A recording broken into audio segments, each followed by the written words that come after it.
Whew. Okay.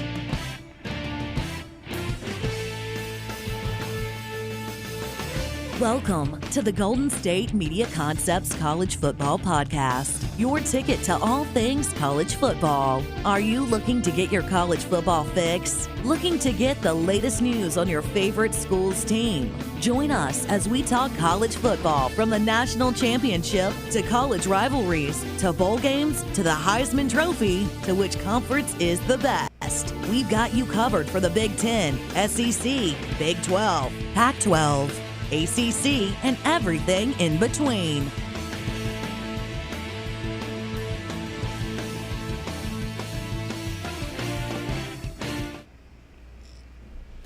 All right, everybody. Peace. Welcome to the GSMC College Football Podcast show, brought to you by the GSMC Podcast Network. As you guys know, I'm Casuan Cottle, and I was debating throughout the entire day about how I really want to start this show. How do I really want to start this show? Because there's a lot of interesting topics I want to talk about today. And normally I like to add a monologue or a little bit of a soliloquy to kind of set up the frame the topic of discussion for today. But, I think it's best today that we kind of just get right into it. Second half of our show today, we're going to be discussing whether LSU is in trouble going into the season. Whether they have things to worry about after their, for lack of better words, shellacking the defeat that they took against Florida State over the weekend. Whether they have things to be concerned about. But the thing that's on everyone's mind right now, the thing that we're going to start this show off with is quite frankly, the game of the week. Colorado's emphatic and resounding and dominant victory over number 17 ranked TCU.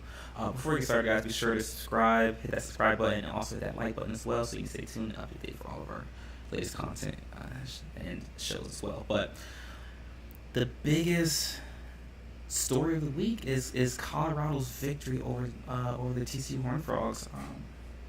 Bright Saturday afternoon,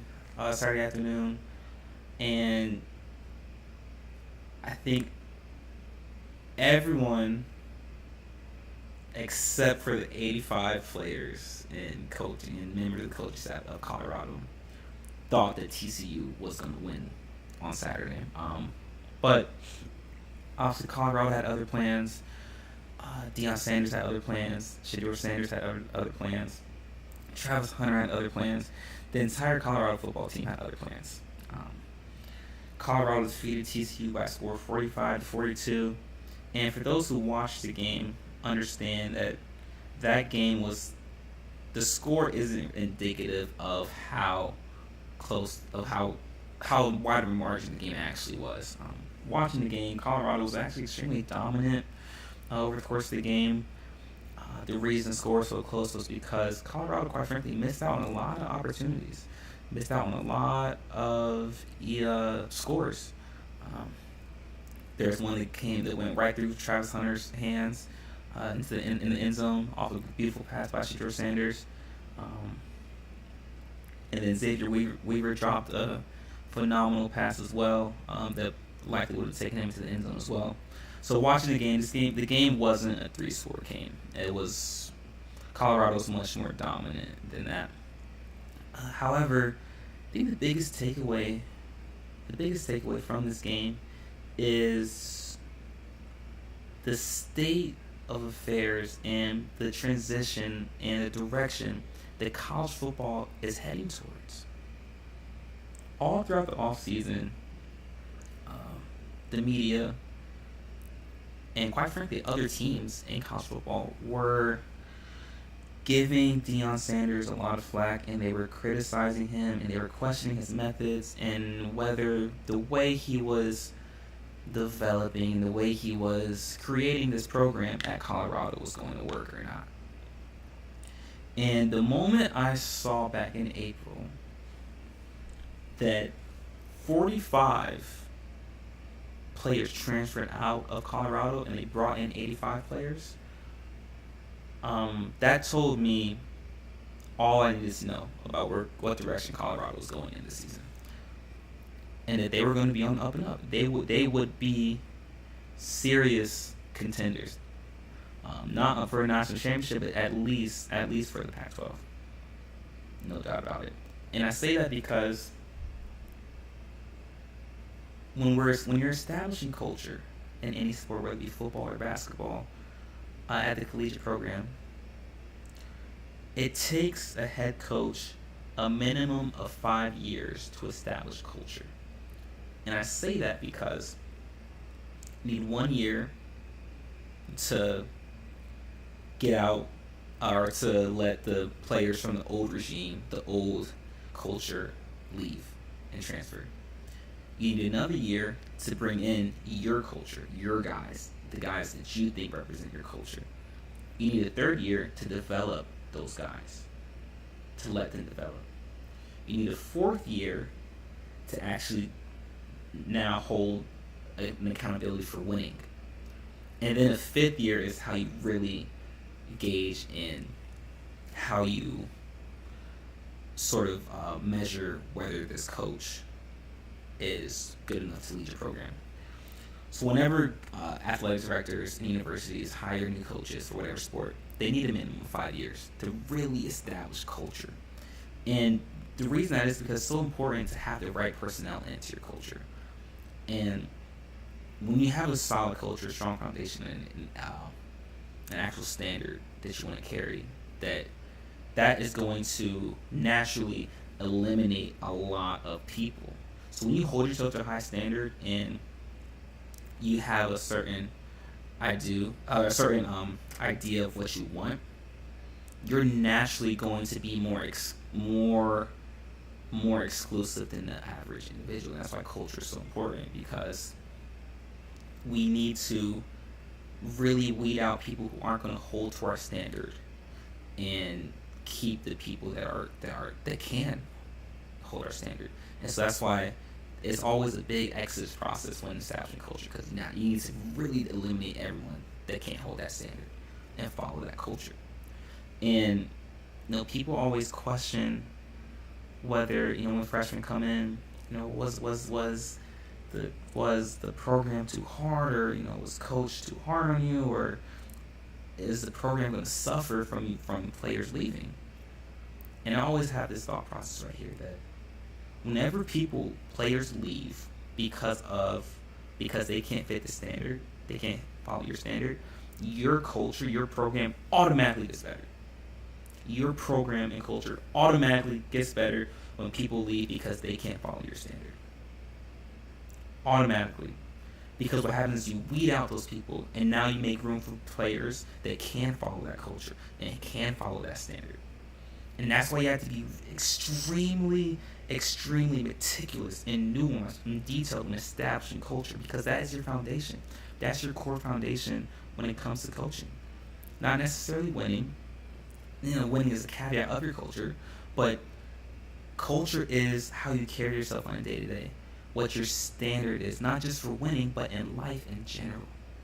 So very rarely do you see coaches in any sport that don't preach about a strong foundation on a personal level, on a level beyond sports. Because sports is, in essence, is just a microcosm for life. It's a physical representation of life. And when we establish our culture and our standard for ourselves, it translates over into sports. And that's why, for example, Roy Williams, one of the biggest things in his culture was at UNC and at Kansas as well, was accountability. And that's what Deion Sanders has brought over here to Colorado, accountability. Not focusing on winning, but on the process, something Nick Saban at Alabama talks about quite frequently. Accountability, embracing the process, winning the day. And Deion Sanders talked about that as well when he was coaching at Jackson State. He told his players that just focus on winning the day. Just focus on winning the day and focus on being the best version of yourself for that day. And, Deion Sanders was comfortable with getting flack, getting criticism from media, from other coaches and other universities, because he knew that his standard was so non-pareil and so meticulous and thought out that the results would show. It would show eventually, whether it's in the first game of the season or in year 5. The results will show. And this victory for Colorado right here is simply a representation of what happens when you buy into culture and you're willing to eliminate any and everybody that doesn't fit your culture and doesn't fit the path that you're on. And that's the biggest takeaway that people need to get from Colorado's victory over TCU, is that you have to do what's necessary to eliminate any and every circumstance or distraction, people that doesn't fit your path, doesn't fit your focus, and doesn't align with your culture. And Deion Sanders did that. He did that. And this victory over TCU is what that represents. Now, there are a couple points real quick points I want to make, is that Shedeur Sanders, his son, might have put himself into Heisman contention with his performance today. Is he better than Caleb Williams? I don't know. Is he better than Jaden Daniels? Is he better than Jordan Travis? Up for debate. But it's no question that Shedeur Sanders is one of the best quarterbacks in college football. And Travis Hunter will be a Heisman candidate, if not this year, next year, for sure. And I don't want to put the cart before the horse, but one thing I heard that people were concerned about is Colorado going to be too much on a high going up into the game against Nebraska. One thing I know about Deion Sanders is that he is cool, level-headed, composed all times of the day, and I think that translates over to his players as well. If you notice when you watch the post-game presser and you watch the post-game interviews with the players, they didn't seem too high. They were level, steady, composed, with the right understanding, the right thought process, the right outlook on moving forward to the next game. And those are things you want to see. Those are good positive signs that you want to see from a team. And this right here is the perfect embodiment and representation of what happens when you buy into culture, regardless of what the circumstances may allow. And that's why it's beautiful to see Colorado's victory over TCU. I didn't want to call it an upset, but because it's not. Colorado's just extremely dominant over TCU. But one upset that did occur was Duke's defeat over Clemson, over number 9 Clemson. And there's really not much to say about this, except that when you start to see the chinks in the armor before a dynasty falls. When the Lakers lost to the Pistons in the 2004 finals, that's when people first said, okay, this dynasty might be over. This might be done. Or when the Golden State Warriors lost to the Toronto Raptors in the 2019 NBA Finals people start saying, oh, this dynasty might fall off. Or when Alabama, last year lost to LSU, people say, oh, well, this dynasty might be done. There's always a very particular point in a dynasty where you say, okay, this thing might be done. And will this loss against Duke, be Clemson's chink in the armor where things slowly start to go down? You can argue that they've been on this trajectory for the past couple of years with the carousel of coaching staff that they've lost. Griffin was going to Oklahoma. The offensive coordinator leaving as well. There's been a huge turnover within that coaching staff, which causes lack of stability, which affects your culture. And 3 turnovers in the red zone by Clemson, one of them leading to scoring opportunities for Duke. It tells me that your talent level no longer makes up for your mistakes, and that's what that game represents. And will this game be the beginning of the end for Clemson's reign as one of the best teams in the country? That will be the thing to look for moving forward. And it'll be interesting to see where Dabo goes with this. See the comments he made that he was this is the weirdest game he had ever been a part of. So, like I said, it'll be interesting to see moving forward. But I wanted to make that clear distinction that one was an upset, the other wasn't. Colorado defeating TCU wasn't an upset. By no stretch of the imagination was that an upset. Duke beating Clemson, that's an upset. But I think it's more representation of the beginning to end for Clemson. But guys, that being said, in our next segment, we're going to talk about, is LSU in trouble? Do they have anything to worry about after the defeat they took against Florida State? So guys, stick around. We'll be right back.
All right, buddy. Welcome back.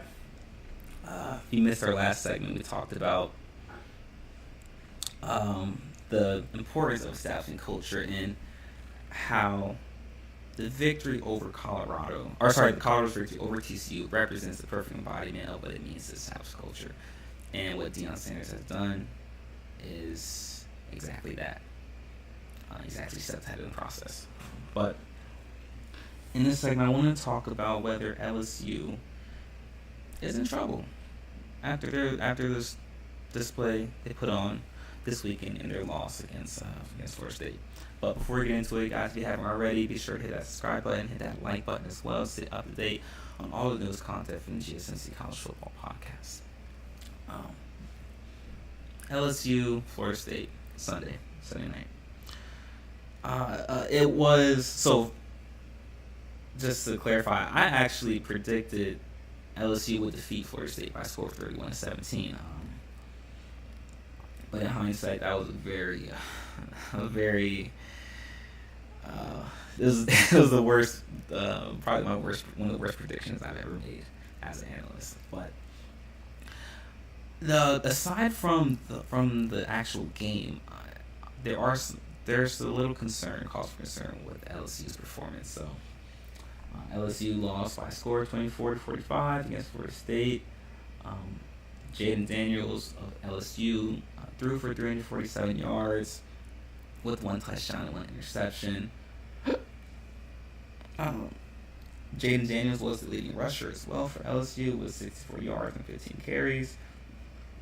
The leading running back for LSU, Josh Williams, only had 44 yards and 4 carries.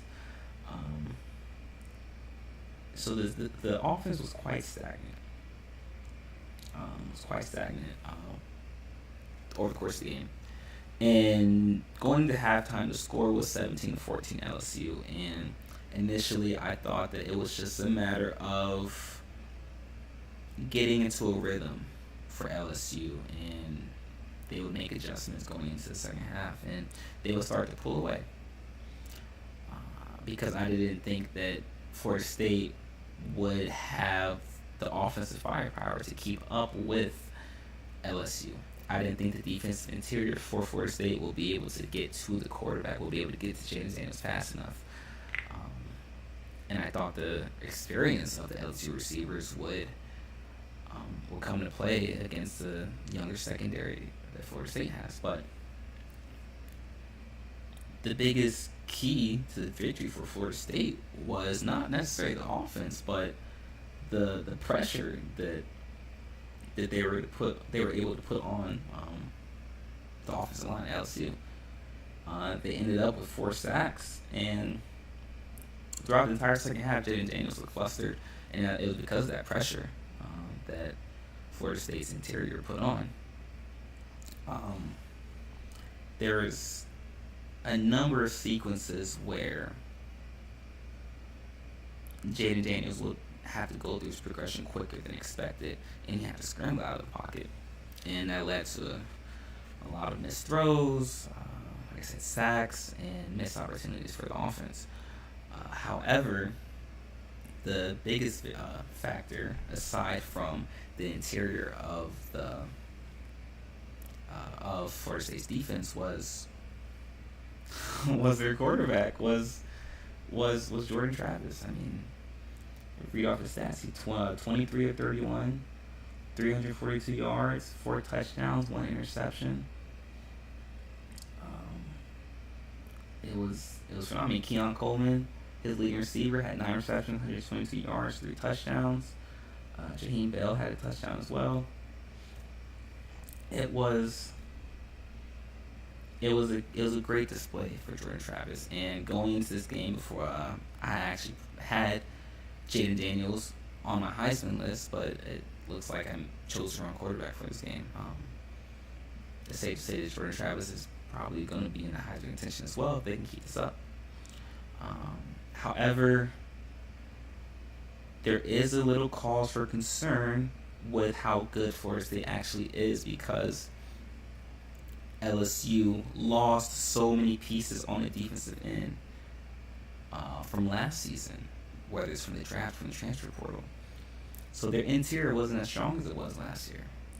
And that allowed Jordan Travis more time to make reads and go into progression and make deep throws, which causes LSU's secondary, which is also weak as well, to have to play coverage longer than they normally would, because the interior, the D-line of LSU wasn't able to create pressure. So now Jordan Travis has more time to sit back and make those reads. So there's a lot of pressure on the secondary of LSU now because of that. And that's why you saw so many instances where it looked like it was busted coverage. It looked like the Florida State receivers were well past the DBs of LSU, but really it's just a matter of the D-line, the interior of LSU, not creating enough pressure on Florida State. And, excuse me, how will Florida State be able to fare going further into the season? Granted, they play in the ACC, and if we're basing everything off of just last week, Florida State looks like the best team in the ACC right now, especially after what Duke did to Clemson. And it's really an indicator of the trouble that LSU may face moving forward. And I say that because LSU was missing their starting running back due to academic issues. However, the same running back missed all of 2021 and all of 2022 due to academic reasons as well. And as a former college athlete, that is an issue. That rings a lot of bells in my head, because now it tells me he's had these issues all throughout the summer semester, and now things aren't fixed, and now it's the fall semester. Will he ever be able to play? And that's another blow to LSU's offense, and it puts a lot more pressure now on Jaden Daniels. And now, if I'm a D coordinator in the SEC, I'm saying to myself, okay, we can go man, we can go complete man coverage against LSU. One, because the offensive firepower, especially at the receiver and running back position, is not there. So I trust my DBs to match up against the receivers. But also, I can blitz as well, because I've seen that the offensive line for LSU is not as strong as people thought it was. So I can create interior pressure for LSU, forcing Jaden Daniels to get out the pocket. I leave 2 spies or 1 spy, and I go man coverage. And that is going to be the formula for how teams beat LSU going into next season, going further along into the season. And now the question is going to be, can Jaden Daniels perform well enough and perform to a high enough expectation to where he can overcome those obstacles and put LSU on his back? Can he have a Cam Newton-esque season? Can he have a Joe Burrow-esque season minus the talent that those 2 quarterbacks had? And that will be the question moving forward, and as the season goes along. But one saving grace, or one positive, one silver lining that LSU has, is that last year in the opener against Florida State, they struggled as well, and they lost by 1 point. And LSU found their rhythm as the season went along last year. And that can be the silver lining for LSU coming out of this game. However, these were glaring issues that LSU presented throughout this game, which is why I do believe LSU is in trouble going into the rest of the season, and quite frankly going into SEC play. Because if LSU performs against Alabama and against these other teams in the SEC the way they perform against Florida State, it's not going to be close, quite frankly. It's not going to be close as well. and we're talking about an SEC team or SEC conference that is always loaded. It's extremely top heavy, but the top talent in the SEC, especially the SEC West, is extremely good. I mean, there's Texas A&M, Mississippi State, there's Ole Miss, Alabama. Is LSU going to be able to hang in there with those teams in the SEC West? We saw Alabama's D-line, how they looked, how their offensive line looked. They looked like in mid-season form. So will LSU be able to fix these glaring issues that they have? I don't think so, because the issues they have cannot be fixed during the season. The way they fix the issues they have is by bringing in more talent, whether that be players from the transfer portal or recruits coming in for next season. But it will be interesting to see how LSU moves forward with this. They are in trouble, though. They are indeed in trouble going into the season, moving forward. However, Florida State has exceeded my expectations and has, and quite frankly, surprised me with how they looked. I'll be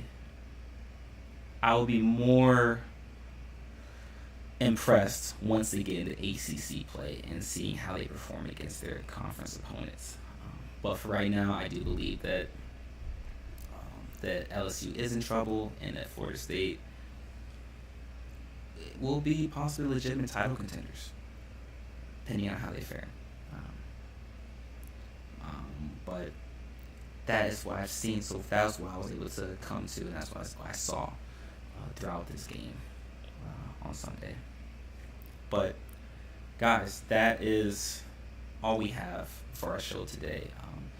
Once again, if you haven't already, be sure to hit that subscribe button and hit that like button as well to stay tuned and up to date on all the latest content from GSMC. We'll be back again tomorrow at the same time, guys, to discuss some more college football action.